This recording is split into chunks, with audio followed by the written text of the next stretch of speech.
Hey, hey, hey, how is everyone doing out there today? Oh my goodness. Wow, this is exciting. It's exciting for me. I know, Heather, it's exciting for me too, because this one. Hey, if anybody can see the title and know that the word spreadsheets is in there, they know that Michael is excited because that's Michael right. likes spreadsheets.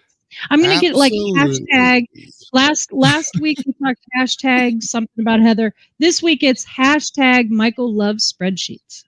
Yeah, there you go. You see it in the comments, everybody. Hashtag Michael loves spreadsheets. Yeah, mine as well, right? Hey, as usual, where are you from? Country, city, state, tell us where you are, because we're about to find out where our guest is from. There we go. There's Mike from Niagara Falls, Ontario, Canada. How awesome is that, right? Yeah, we are talking. Oh boy, spreadsheets. That's right. Yeah, that's a bad word to some people, but I'm excited because we've had this person on before, and we've talked about some really cool things, gone through some really cool stuff. And, we're not going to get that technical this time. There you go. Michael loves spreadsheets. I love it. I do. Yep. I thought Michael this is a great comment.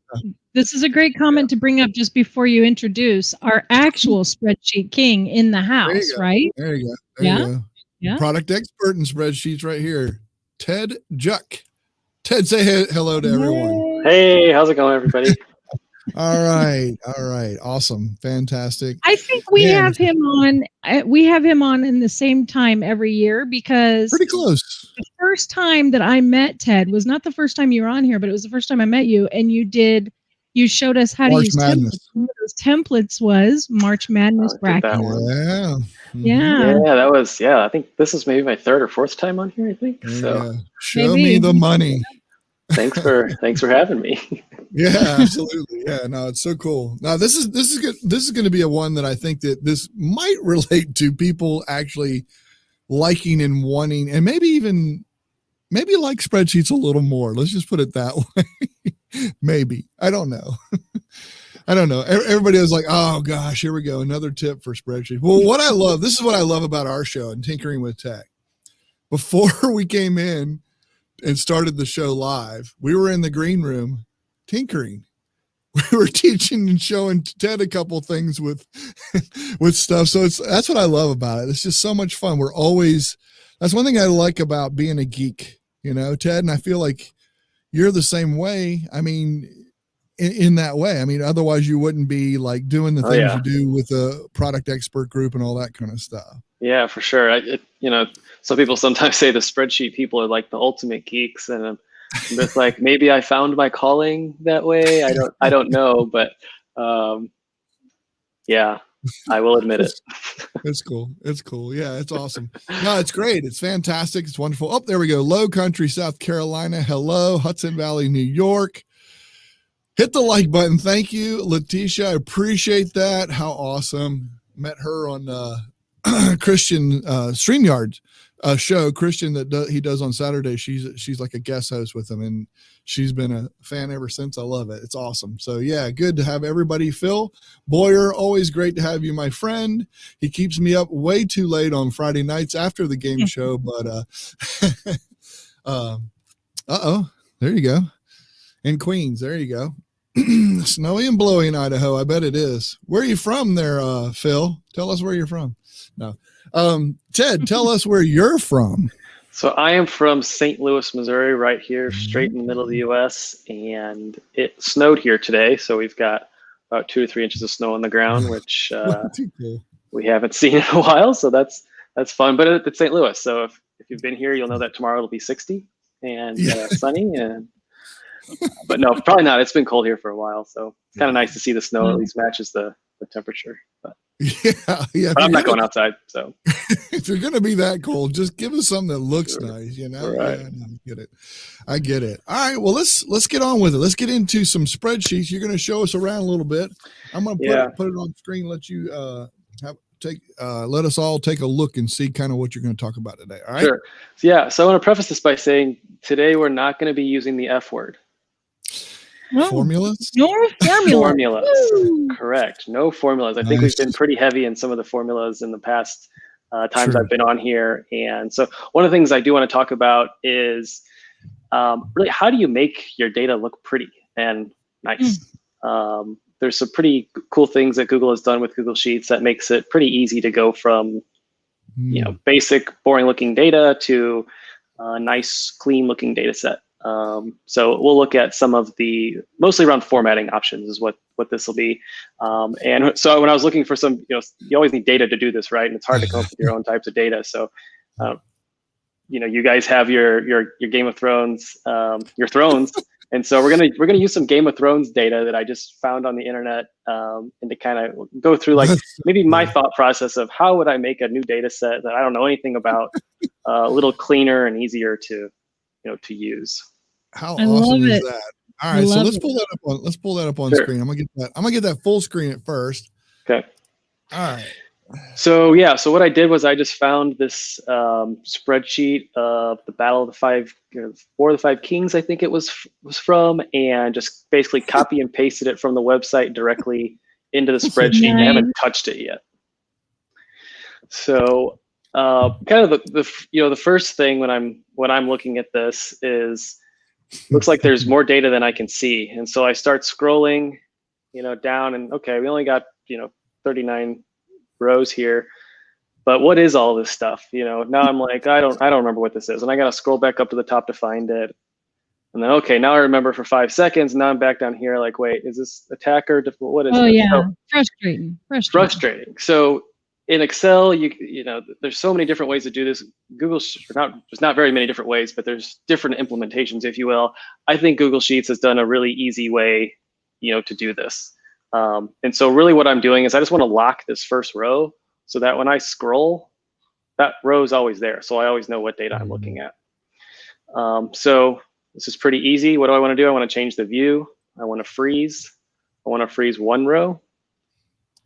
And boom, it's done. So now when I scroll, that top stays there, and now I can do this. And so this is the view for anybody that, if you share the spreadsheet, that anybody's looking at it, it'll always be like that for them. So people don't have to come out and individually change that. That's always going to be on the spreadsheet. So it's always a really nice thing to do for people if you have some data that you're going to be sharing or organizing, is to always make sure you freeze that top row so people don't have to deal with that. Do you know that if you didn't share another tip the rest of the show, you've already taught me something? Boom. Just saying. Good. I'll see you guys later then. No. Yeah. What did you learn? I'm just kidding. How to freeze that first row. I didn't know. You never know how to do that? Really? Okay. Nope. I think there's actually more than there might be more than one way, right? Isn't there a couple ways to do that? I don't know. It doesn't matter. It doesn't matter. I just got taught one way. Yeah. I'm good. There are, but I think this is the best way. And so I agree. That's the one that I do. So the other thing too is, okay, now at least we can see what that is, but like visually, if you're looking at this, maybe it's a little bit, hard to quickly be like, well, what's the data and what's my header? Usually my header's at the top, but the more time you spend with this, you may start to get, a little cross-eyed here. So what I always think is a good idea is to bold your header. And the easiest way to do that, and in my opinion, is by selecting the entire row and bolding it. And so the easiest way to select an entire row is just to click on the row number. When you click on it, it'll select the entire row, so you can see that. And then I want to bold it. So I can either just hit the B for bold, or you can do Control B if you're on a Windows machine like I am, but I'll just do that. And so boom, now it's all bold. Nice. Yeah. So then the other things I'm looking at here are, what types of data do I have? I've got year, so that's going to be a number. Battle number, that's a number, obviously. Then I've got some words in here, but I can't see everything because this, I need to move this out. But how do I, I can only see this much data. Okay, does that look good? Maybe. If I start scrolling down, not this one. So now I have to keep doing this. It's really annoying to go through your entire data set to figure out, how wide should you keep a column. So there's a really easy way to do it. Yep, double click on the space between. This little thing comes up. It'll figure it out for you. So now when you're scrolling through, you'll always be able to see all of that. So that's something that's kind of important with, words and things, string type data like that. But you just have to be careful. Sometimes if the column's really long and you do that, you may end up looking like this. And yeah, that's not great. I've done that before and I didn't like it. So yeah, so you can always, click and drag and change it. But if you want to default it to like the most clean view, you can always just double click on it. So like that one became really small because it's always going to be, 3 numbers. And I think this works. We're going to take a chance here. If I want to do that for all of the columns and don't have to go column by column, you can click on the space up here. This will actually select the entire spreadsheet. And then you can just pick one of these, double click on it, and it'll go and it'll do that to every single column for you. So you can see like all these columns now, they've all changed their width based on the data that's in them. So like this one got long because there's a bunch of guys over here. And then I saw there was a notes field. So that one's, this is pretty, this one goes wider than I can actually see. So I'll just I'll have to grab that one. Just set the column width to 10 or 15 or something. Right click it. This is a problem, but like normally you should be able to grab that, but yeah, I can go this and go to, where did I miss it? Column width. Resize column. You can change it back to 25. Yep. Michael's the worst student to have for this. I know. I am. I'm sorry. He's going to raise his hand for every single question. I know. Blurt out the answer. Hey, that's okay. So, and the other thing too is, so like what's the next thing with this? Well, what do I really care about with this data? I'm not super sure yet, but let's just say I don't really care much about this notes column because it's not going to really provide me any value. And I'm probably not going to, if I were going to do some analysis on this, I'm probably not going to use anything from the notes. So I just want to delete that whole column. The easiest thing to do, click on the column, right click, delete column, and it's gone. You could hide it as well in case you think you might need it in the future. Yep, you could hide it. We can I don't really like hiding columns. I think it's just because it's hard to like visually tell if a column is hidden, and it's not really somebody's first thought to come and make sure that all the columns are visible when you send something to them. So like I hid that, but then they'll come back. So, but yeah, definitely you can hide a single column, and that's how there's something in there. But Tiger's right on the same page as Michael, or you can hide it. I'm not sure if you're going to talk about this, but that one column that had all the words that were too long or had all those names, you could format that whole thing to automatically truncate too. Is that, I don't know if you were going to do that or not, but automatically wrap in that one column. Yeah. So that's another thing. There's different types of wrapping, and that's this guy right here. Yep. So you've got, this will overflow it. So it'll go to the next column. That's the default. I don't like it because it overflows. And it visually overrides the next area, right? The thing that's next to it. Well, actually, I think default is clip, empty. But overflow will do that. So here, we can just show that. Yeah, so the default, it won't actually, it'll always prioritize the column to the right. If the cell next to it is empty or not. Yeah, that's what it'll do. Okay. And the other option is the wrapping, like you mentioned. So what this will do is, as your column stays, whatever width it stays, the data will kind of fix itself around that. So now your rows will have different widths.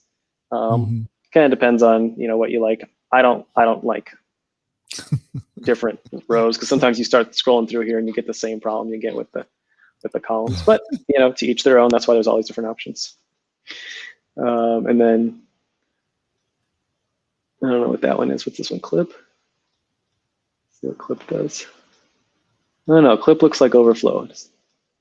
Clip is like overflow, but it won't go into the next box if it's empty. Gotcha. Yeah, so that's right. Okay, so so I just deleted that data. So now this is overflowing. But if we clip it, now it looks like as if there's data there. Yeah. So we'll put that back. Yeah. So now there's one other visual thing you can do, and people love to do this. There's kind of a fun thing. So actually, if you go to format and you go to alternating colors, it'll give you this nice little box here, and you can kind of pick from different things. That'll give you alternating colors in your spreadsheet, because sometimes it's nice to be able to know if there's what row you're looking at. And there's all these different color options that you can pick from. So header means that it's realizing there is a header, which I had just manually bolded that, but this will identify that by clicking on that, and then it'll just make whatever your header is a little bit brighter. And then you can also add your own, custom styles. But I like green, so we'll go with green. So now, I must have looked away just as you did it, but did you have to click on anything for it to choose all of the data, or does it just automatically do anywhere that you have data? Yeah, not for alternating colors. Alternating colors, it'll apply it to the whole spreadsheet, wherever there's data. Yeah. Okay. So I think if I start typing in, Ted's cool battle. Well, that one's going to be right anyway. Ted's cooler battle.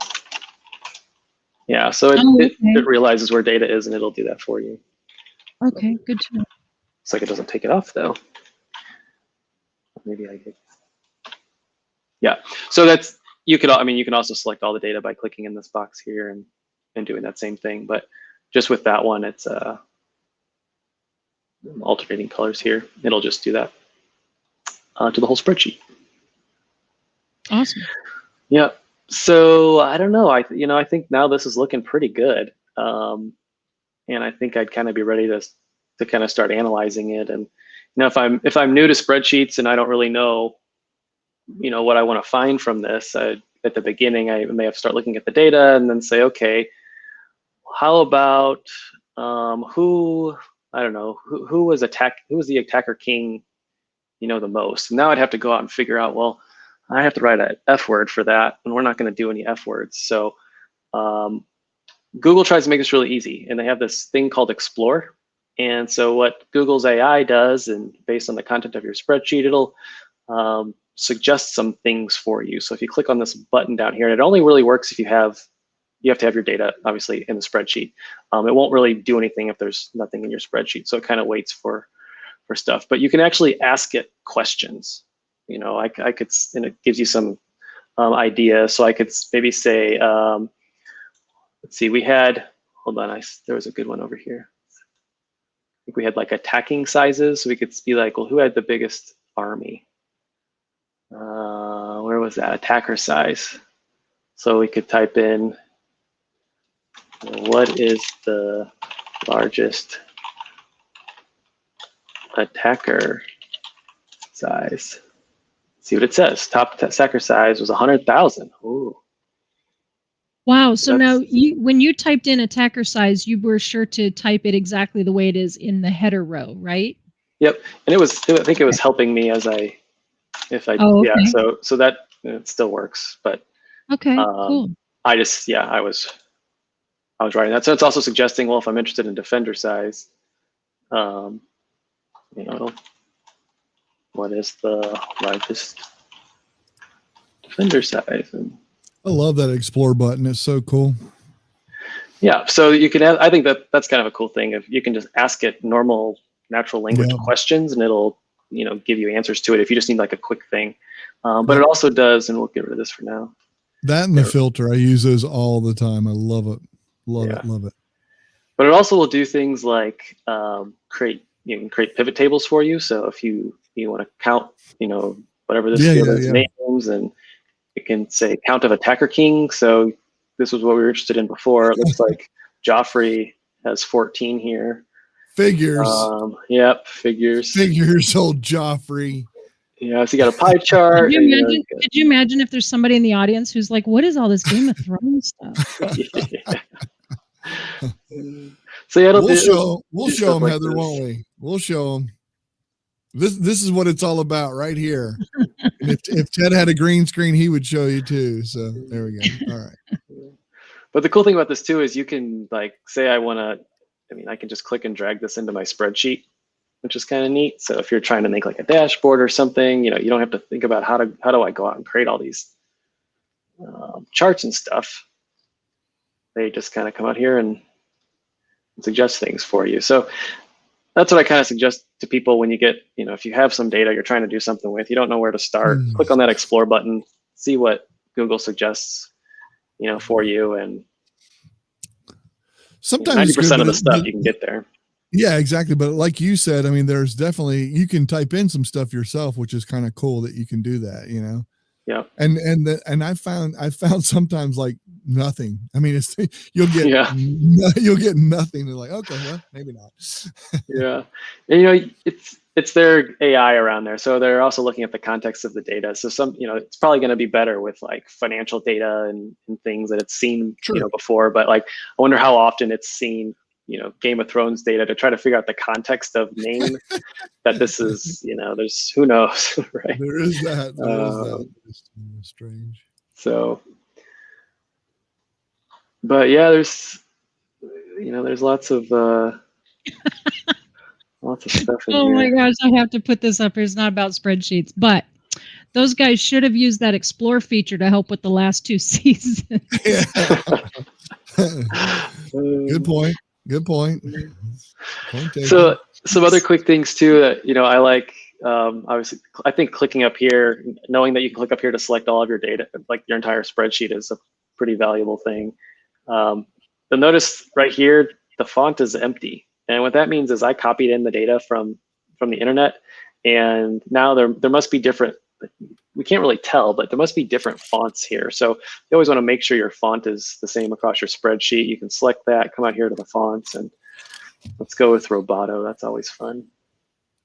So you can do that same thing to all these. I had a question that was about the look of things, and I wondered, is there a way to change like an entire row to caps only or something like that? Not without formulas. Yeah.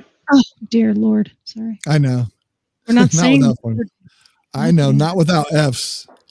Yeah, there actually might be an add-on. I don't think I have. Let's see, Power Tools.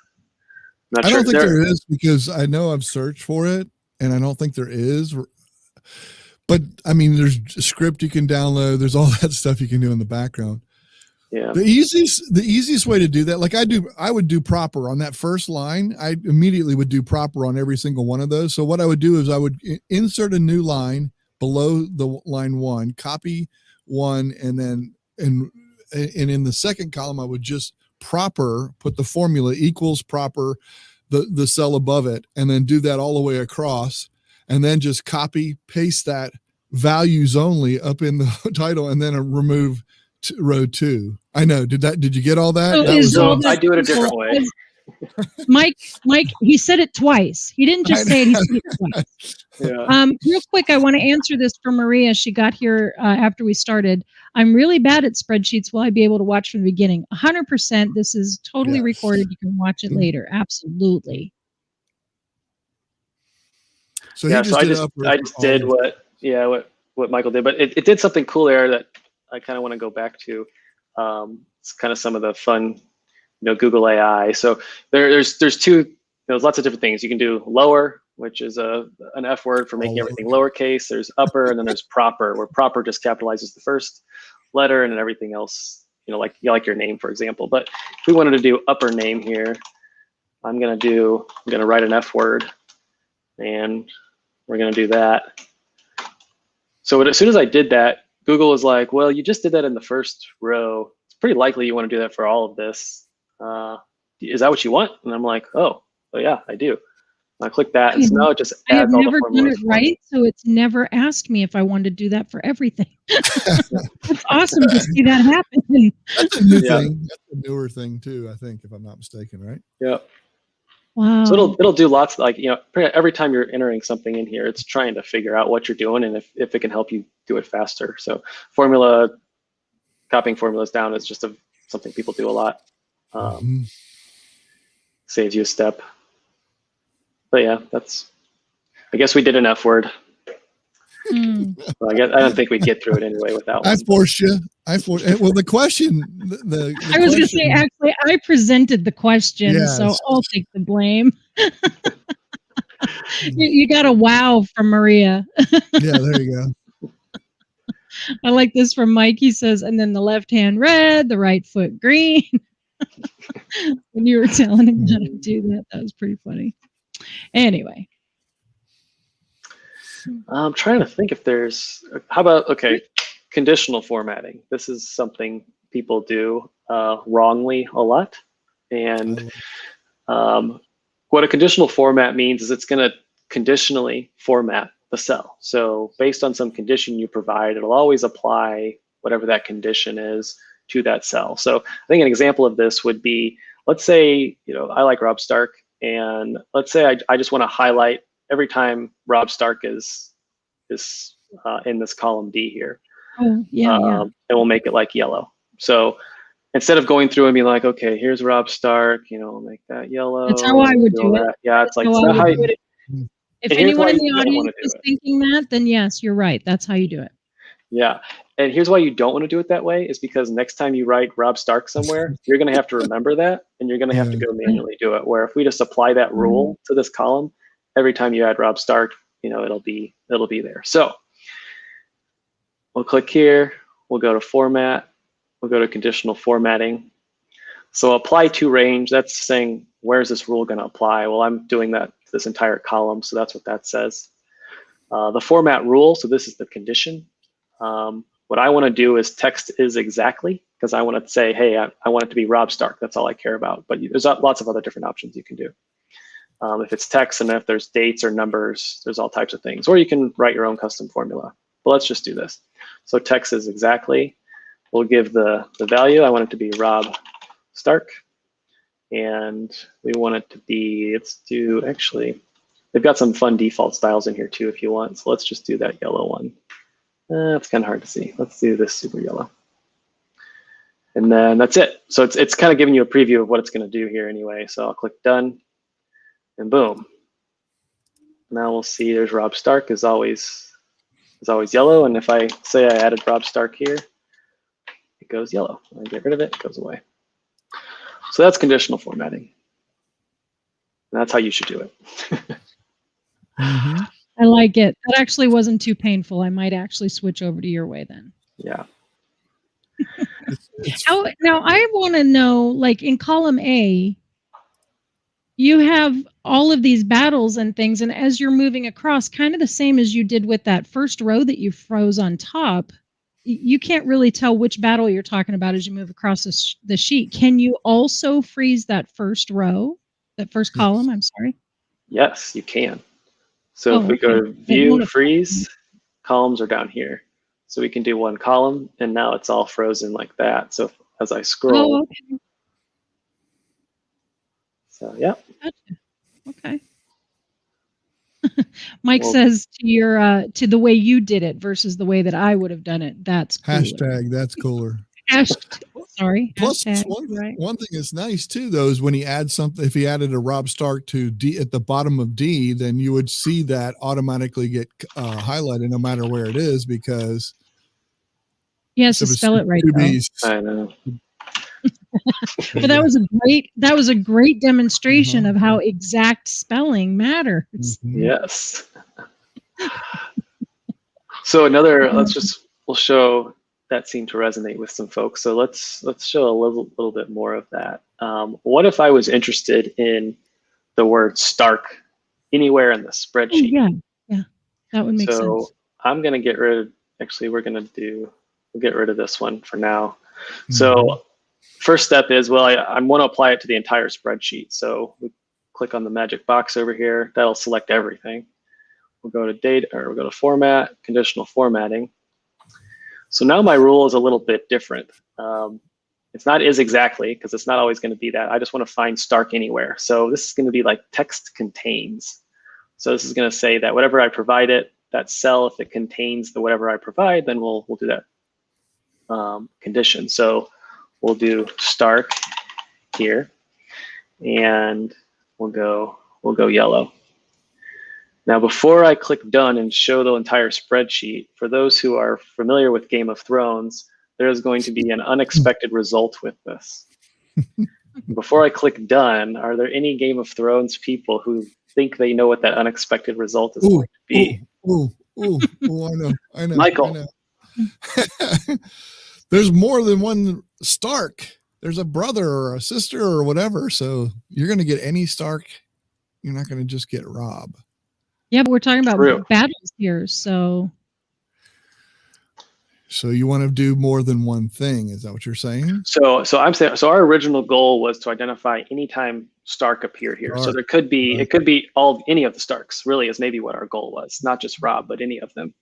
Okay. What I'm getting at is there is a side effect to this. If you know Game of Thrones, that we're going to see. Is the word Stark in the middle of another word? It is.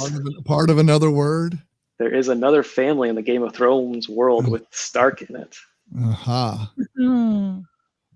So those are the Karstarks, right? Oh yeah. That's So right. I think we'll probably see them somewhere in the commander. It's a good chance. Section. Still got Rob. It all depends on the information they put in there. Yeah. So here's Bran. We got a Bran. Mm-hmm. Let's see. That's really cool though, because like, I mean, I'm thinking of our family genealogy friends, all kinds of people out there. Yeah, there's Karstark right there. All kinds of people out there who would find this kind of information across an entire spreadsheet just by typing in that one format rule. That's kind of cool. But now, are the Karstarks and the Starks, are they related? I mean, I don't think so. For a second, I've never seen it before. Are they related? Like, would they be considered a part of the same clan or not the same clan? So is this a problem to your data, or? And I guess that's what we got to ask ourselves, right? Yeah. So I think if I'm asking myself that question, I say, well, my first goal was to find all the actual Stark family people, and Karstarks are not related, as far as I know, to the Starks. But even if we generalize the problem anywhere, you know, let's say it was like you're finding people with the last name John, and you know, there's going to be people with John and their last names. No, it's not who you want to find. So really, you're like, well, I really want to find just the word Stark, exactly, not as part of somewhere else. So then we may have to go change our condition, you know, a little bit. But that's just, you know, with text contained and some of the stuff that happens. Really, that's literally what it's doing. Is it's just looking for STARK anywhere. And right. So just because we have the Karstarks. Can you do two conditions, like contains X but not Y? Can you do that? Yep. So we could get into the customs. We go back Mike's to the rules. already got a use case for this. He says, I'm going to use this at tax time, finding all the payments to from a vendor. Perfect. Yeah, there you go. Yeah, so you could do a custom formula, but I think we can actually do this. Let's see. Does it use wildcards? Stars and I think if we put a space there, it might work. But question mark. Where was my Karstark? Okay, yeah. So now it's gone because I put a space in front of it, and so really that's really what I'm looking for is space Stark space, you know, or really space Stark, because it's going to be a last name, and sometimes there's not going to be a space after. But so just what I did there real quick, because that was quick. I came into here, and you kind of can't see it, but there is a space here, and so if I remove that, beforehand. That goes. So that actually this is also gonna screw it up, because now if we have a space here, we're gonna lose these. That's true. But these are, I don't know why they just have family names and attacker, but so, you know, now we start questioning the data a little bit of like, well, is this really, you know, how we should be formatting this, and you know, how it should be represented and things like that. So maybe this is not the best way to do what I'm trying to solve, but this gets me part of the way there. So we'll put that back in. Okay, we have a legitimate question from Maria. She says, now don't laugh. All right, go ahead. If you get something in Excel and want to carry over to Google Sheets Preferred, how can you copy over to another platform? Sure. So the easiest way that I do this is if you go into Google Drive, which I'm not going to show that just because I don't have a clean way to do it. But if you go into Google Drive and you basically add your spreadsheet, so if you have your spreadsheet on your desktop, you can just click and drag it into the Google Drive UI. And if you just double click on it to open it, once it's there, it'll actually open up in Google Sheets. And so you can basically edit it like we're editing it here, and it'll keep it in that Excel format for you, but you'll be able to use Google Sheets, to edit it. If you're actually looking to convert it, you can do that same import process within Google Drive. You can do file. I think is it download as or something like that? File download as. So that's if you're going from Google Sheets. Yeah, if you want to go from Google Sheets to Excel, you can go file download as and pick Excel. Yeah. Excel, or PDF, any of that stuff. Web page, all that stuff. It's comma delimited. That which is really a lot of people, especially that have a big database, they do comma delimited a lot of times. Yeah. Or comma separated, whatever you want to call it. Yeah. Yeah, but if you're trying to go from Excel into Sheets and convert it and rid your life of Excel, you can do from a blank spreadsheet. You can do file import and then go find the file wherever you have it, or you can just click it in. Drag it into Google Drive and then just open it up. Open with Sheets. Yeah. Yeah. And it'll like tell you when you click on it. But, Right. If it's in Drive, then you can just open with Sheets, which works. So. Yep. Okay. Going back to your rule that you put up there, Phil has a question. Could you do case sensitive? So you had typed in capital STARK. Is there an option to actually be case sensitive with the result? So I think we'd have to do a custom option. Okay. Custom formula. Yeah, I think we'd have to do some custom option. Actually, we might be able to play around with some of this. Because there's sometimes like some secret things you can put around your data. It looks like it's not. Yeah. Dealing with, it deals with that wild card. Is that the star? It's case insensitive right now. Yeah. Sure.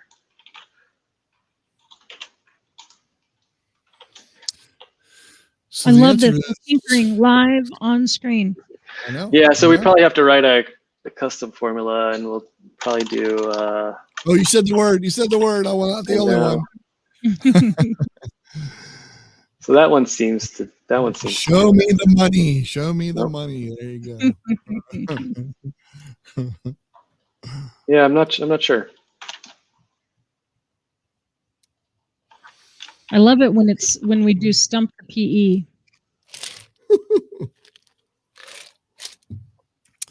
Stump the product experts.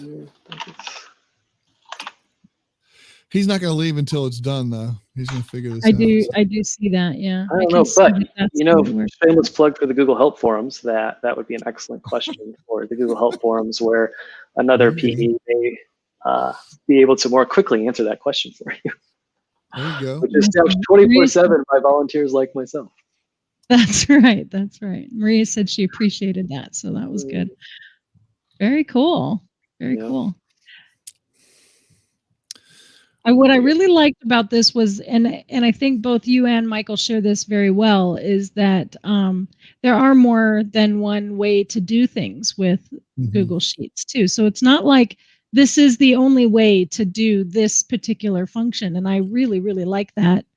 There's different ways that seem better for some people. And earlier Andrew had said this wasn't the one I was looking for. This is about making it pretty versus knowing all options, right? And that was exactly right. I mean, there's lots of different ways that you can do it. And you just showed us a few of the really simple ways to take your spreadsheets from blah data to, a usable, functional, and looking pretty good sheet. So I'm impressed. One thing that I really wish, so this is something that I send feedback all the time, because you can do it in Excel, but you cannot do it in Google Sheets. And you may know what I'm going to say, but let's say for like your year example has 298 and then it goes to 299. So I would like a very thick line for that whole row in conditional formatting when that number changes. So if the number above is different, I want a line there. In conditional formatting, you can do it with script, but you can't do it with conditional formatting. I would really love that. And I send feedback all the time, because like I said, I've done that in Excel forever, but I can't do it in Sheets unless you know something that I don't. Like this. Yes, but bold. for the whole line, but bold for the whole line. If that, yeah, you would put in, yes. And obviously you'd want it to be more automatic, Yes, right? You'd be able to make that. Yeah, so anytime that number changes from the one above, then it's always going to put a bold line between those two numbers. And there's, I mean, you can do a formula and I can get it to do it. The problem is that it won't conditional format doing it. I have to manually go through. Yeah, it's whatever. I wish it had that. That's the only thing. I know that's a weird one, but yeah, it's pretty edge case. Yeah, that's I've literally never heard that before. So, but it's very common when you think about, I want to find the next, let's say you're doing a week where you have, here's all the Tuesday stuff. And then you got Wednesday, then you got Thursday, but you want to know when the week changes to the next week. Have a bold line there so you know that this week's completed. This way I know everybody that, let's say I have to pay them for this week.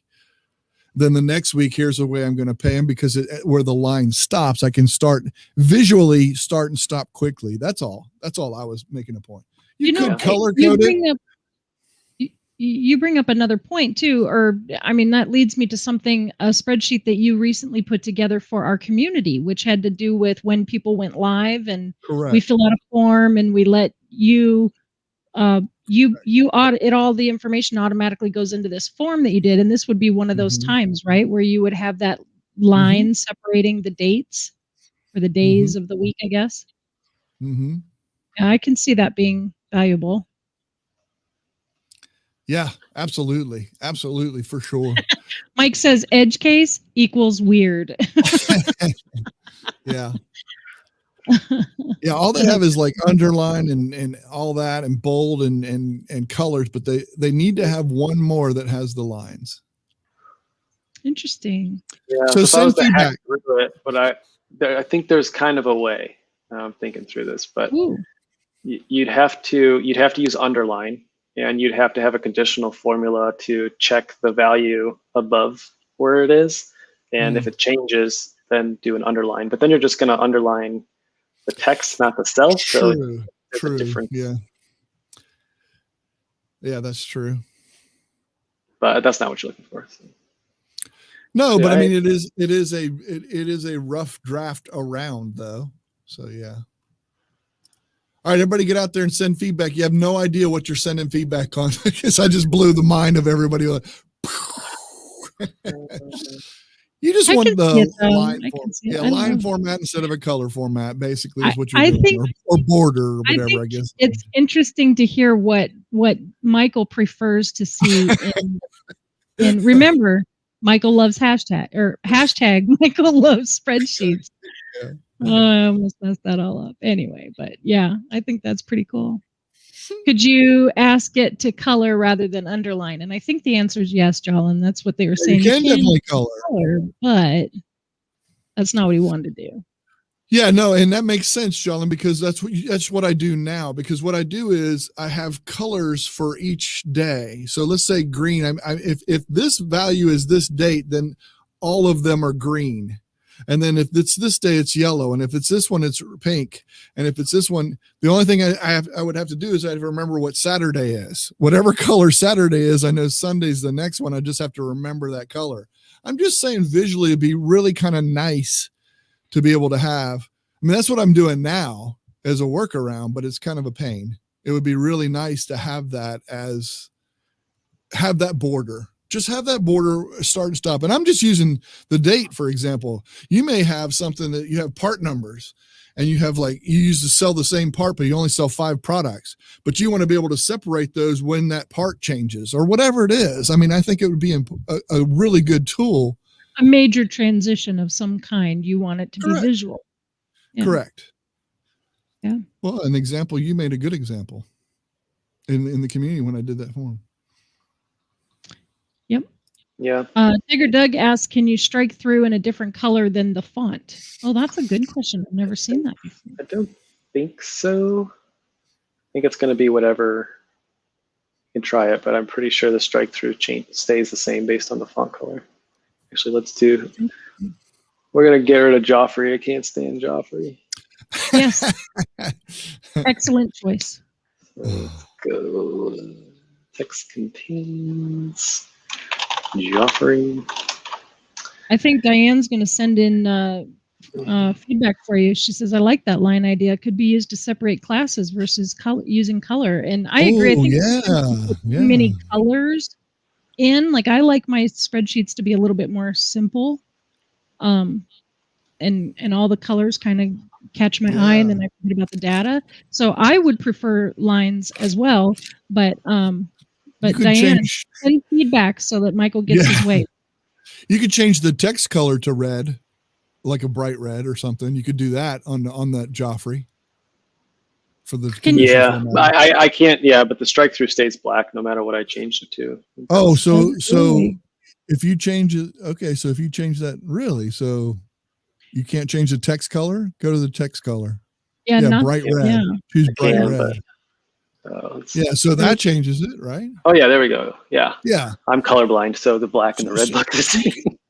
You can, but the thing is when you're doing that, it does, the line through still changes with the text, but those can be a different color. Yeah. Yeah, it's just you can't change. It'll always be whatever the color of the font is. Right. Yeah, exactly. Mm-hmm. Yeah, totally agree. Diane says when I print in color, sometimes it's hard to write on. And of course, Mike says, #Team Orange. This is awesome. This is awesome. I really feel, I mean, I wasn't kidding when I said you taught me how to freeze the first row. I have been doing it in such a clunky way that I learned something right off the bat when you first started. And now I feel like I could actually make my spreadsheets look good without calling on Michael. Michael, aren't you happy to hear that? 100%. Always. Yes, absolutely. You're becoming dangerous. Danger, Will Robinson. This has been great.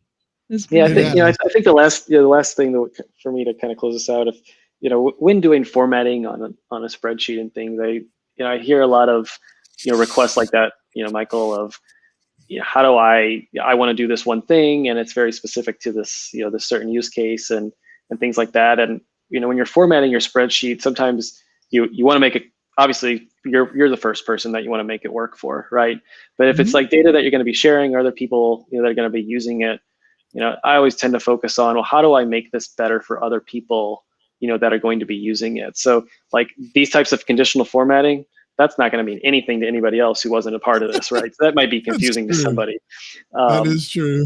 and another thing too is when we're thinking about formatting, things, I always want to make sure people are using the actual like features of Google Sheets to do it, so that it always is consistent whatever you're doing, and that it doesn't matter what row you're in or what cell you're in. It's just because I could sort this, right? And if I had manually done this and I sorted or moved something around, that cell, depending on what I do, may just stay that way and it's not going to stick with the data. But if you use the actual formatting features of Sheets and Excel or whatever you're doing this in, it's going to stick with whatever it is, because it doesn't care what's here. It's just applying the rules there. So as the data moves around, the rules are going to change with it. Good point. And then another thing too, if you're doing conditional formatting, it's always nice to have a key somewhere. And so sometimes you may just add a sheet and do conditional format key or keys, and so that if somebody's looking at this, they could be like, well, why is this way? Put that there. And Ted hates Joffrey. Right. I like it. That's pretty smart. That's pretty awesome. Well, Ted, thank you so much. And I like what you spent said a lot there. of time. What's that? What? I was just gonna say I like what he said there about keeping it with the formatting conditions, because that's where I've messed up, and you were right. That is not the right way to do it. Yep. This has been awesome. I love it. I do. I think it's awesome having you on, Nicole, and I love interjecting and putting stuff in and giving some ideas of what and learn some stuff. Learn some new stuff if I can. You didn't teach me a thing. No, I'm kidding. No, you knew everything. You knew all of it. Kidding. But hashtag Michael loves spreadsheets. I do. I do love spreadsheets. They're near and dear to my heart. And I think if you're a true geek, this is going to offend some people out there, but no. No, it's fun. It is. It's a blast to try and learn and try and make something. It's almost like a puzzle. And I really do appreciate you coming on and helping us out. I mean, because you've done this a couple times, like you've been on the show before, and I'm sure you'll be on again, because I always like to, let's see what we can do this time, or what's new, or what we can come up with, or that kind of thing. It's always fun for me. Maybe it's a little selfish. I'll be rewatching for sure. Great, Mark. I'm glad. Definitely need to watch from the beginning. Just saying. Maria, I agree. Anybody, nicely done. Still don't think I'll ever touch a spreadsheet, but it was cool. That's how I feel. Yep, I'll do all your spreadsheet work for you, buddy. Cheers, no Bill. problem. Cheers. Yeah, cheers. Absolutely. Thank you so much. You're going to stick around a little bit for the backstage. I can hang out for a little bit. Good, just for a little bit anyway. Just anybody that's a community member, if you're a community member of Tinkering with Tech, we would love to have you join us. It'd be great. It's $10 a month. And we do daily tips, and we have backstage passes where you can come in and do this with our guests, come in and chat with them. We also do workshops once a month. So come on and join us. It's pretty reasonable. Just try it out, check it out, see if it helps you out. That's us. Thank you so much again. And we'll see you in the backstage pass. Just stick around here. I'll get you that link, Ted, so you can join in there. Okay. All right. Cool. Sounds good. All right. Thanks, everybody. Bye all.